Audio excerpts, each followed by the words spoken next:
Uwi yan na. So yun nga guys, no, ubos na yung sorbetes ko ngayong araw. Maraming salamat pala muna sa mga bumili sa akin dito sa lakuan ko. So yun guys, papakita ko sa inyo yung sorbetes ko ngayong araw guys. Ito, tingnan nyo. So yun nga guys, bago nga ako umuwi, tumabi nga muna ako dito saglit. Kasi titingnan ko nga tong sorbetes ko kung paubos na ba o hindi pa. Pagkatingin ko nga sa may sorbetes ko guys, medyo may kaunti pang tira. Ayan nga pala yung flavor ko ngayong araw, ube tapos cheese.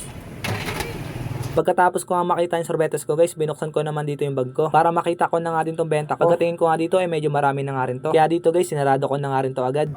Meron pa sir. Opo, takto sir. Ay ka muna sa vlog ko sir.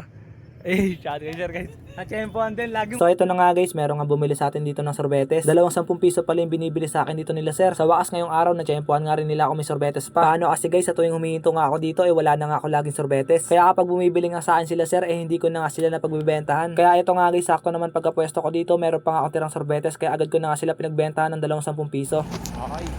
Naka-vlog ako sir ah. Naka-vlog. Naka-vlog sir guys. Okay yan. Thank you po. Salamat. Sir. Hoy! Paisip ka muna. Thank you po. So yun. Wala na rin pala akong apa guys. Sapot sana ako na ito ng school kaso di nakakabot to. Ewan ko lang kung kaya pa. Try natin mamaya. Para makabili tayo ng ano. Makeup pa naman kaso naubusan din tayo ng kutsara. Stop. Apa guys. Wala na naman.